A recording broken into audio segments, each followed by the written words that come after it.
नमस्कार मित्रांनी मैत्रिणींनो, आज मी तुम्हाला सार्थश्री एकनाथी भागवत यातल्या काही ओवींचे वाचन करून दाखवणार आहेत आणि त्यांचा अर्थ पण समजावून सांगणार आहेत. तर चला सुरू करूया. ओम श्री गणेशाय नमः. हळपरिपाके परिमळी ते घेऊन जाय माळी, तैशी स्वकुळफळे वनमाळी न्यावया तत्काळी स्वयं इच्छी. अनंत बाहू प्रतापे यादव वाढले श्रीकृष्ण कृपे, तोची विधनाचे निसंकल्पे काळ रूपे क्षोभला अतुर्बळ अतिप्रबळ. वाढले जे यादव कुळ ते वीर देखुनी सकळ, असह्य केवळ श्रीकृष्णासी. नैवान्यतः परिभुवस्य भतेकथं चिन्मस्यं श्रेयस्य विभोन्नहनस्य नित्यम्. अंतःकले यदुकुलस्य विधाय वेणुस्तंभस्य वह्निमिव शांतमुपैमि धाम. यादवकुळातील सर्व उन्मत्त झाले आहेत, म्हणून त्यांचाही संहार करणे मला भाग आहे.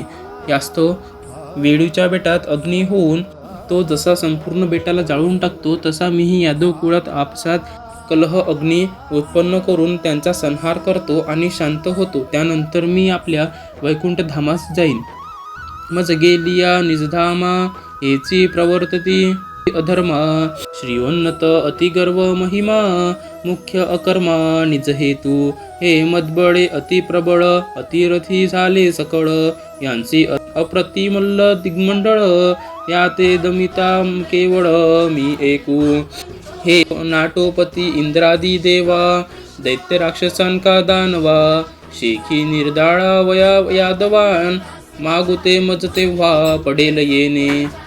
तरी आताची आपुले दिठी कुड बांधू काळगाठी. ऐसा विचार जगजेठी निश्चये पोटी दृढ केला.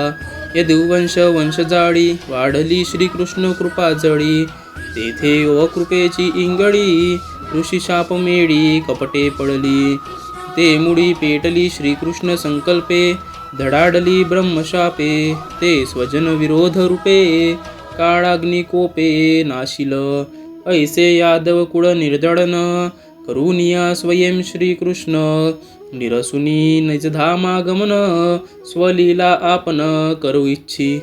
एवं व्यवसितो राजन्सज्ञ संकल्प ईश्वरः शापव्याजेन विप्राणां संजहे स्वकुलं विभुः. हे परीक्षित राजा, याप्रमाणे ज्याचा दृढ निश्चय झाला आहे, अशा त्या सत्य संकल्प श्रीकृष्णाने ब्रह्माच्या शापाचे निमित्त करून आपल्या कुळाचा संहार केला. या परी आपुले कुळ नासू आदरिले तत्काळ. हाची विचारू अढळ केला समूळ कुळक्षयार्थ. हेची कार्य होय कैसे ते विचारीचे जगदिशे. ब्रह्मशापाचे निमिसे कुळ अनायासे नासेल. आता या ओवींचा अर्थ. फळ पिकून त्याचा सुगंध सुटला की माळी घेऊन जातो, त्याप्रमाणे आपल्याच कुळातील फळे आपणच आता घेऊन जावी असा विचार श्रीकृष्णाच्या मनात निर्माण झाला. श्रीकृष्णाच्या कृपेने यादव जरी इतकेच बलवान झाले होते, तरी तोच श्रीकृष्ण त्यांचा नाश करण्यासाठी कालरूपाने क्षुब्ध झाला. यादवांचे कुळ अत्यंत प्रबळ झाले होते. त्याला कोठेच कोणी शास्ता उरला नव्हता. त्या चढेल अशा वीरांची स्थिती श्रीकृष्णाला दुस्सह झाली. मी निजधामाला गेलो की हेच यादव अधर्म करू लागतील. संपत्तीने उत्पन्न होणारा गर्वाचा महिमा भयंकर विचित्र आहे. धनाचा मदच सर्व दुराचरणाचे प्रमुख कारण आहे. हे माझ्याच बळावर अत्यंत बलाढ्य झाले आहेत.